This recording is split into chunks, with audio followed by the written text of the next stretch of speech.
Once you have all your supplies out in front of you, you go to your dowel here after you've plugged it into your griddle, and you preheat it to about 350 degrees.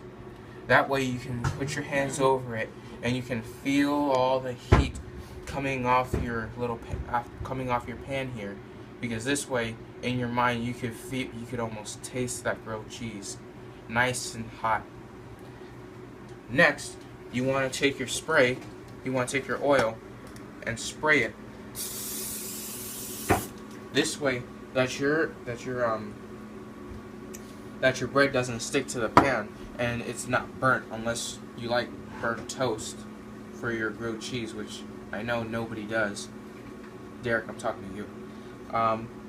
Anyways, after that, you let it sit there for about maybe another 30 seconds after I just sprayed it, and you let it heat up. Soon after that, you take your butter knife and some butter,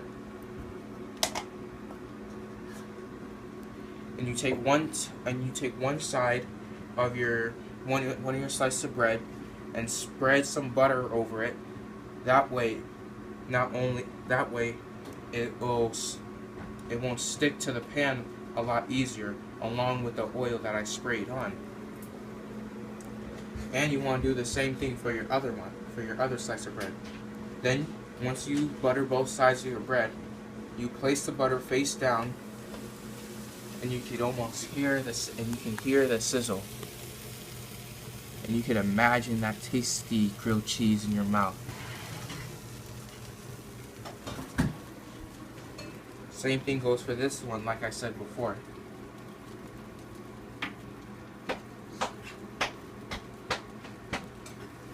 You hear that?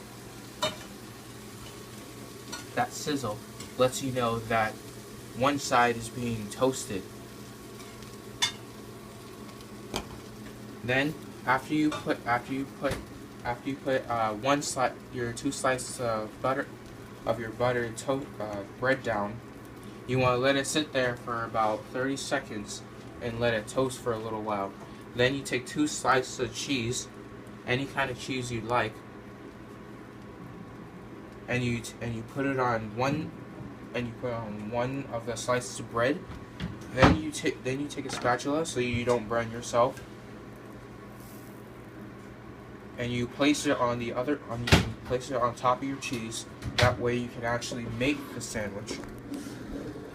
Then, as you can see, that one side of the bread is already being toasted, and you want to take your spatula and you want to flip it for about every 30 seconds so that it's being toasted. And as you can see here, one side is being toasted very well. It's a nice golden brown. So you can tell that it's nice and crunchy. And once it's done, it'll be hot. It'll be nice and crunchy on the outside and melty cheese on the inside. It makes your mouth watery as ever. Cheese.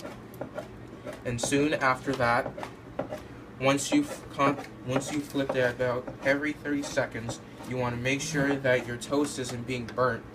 And when you're satisfied with when both sides are toasted, you take a plate.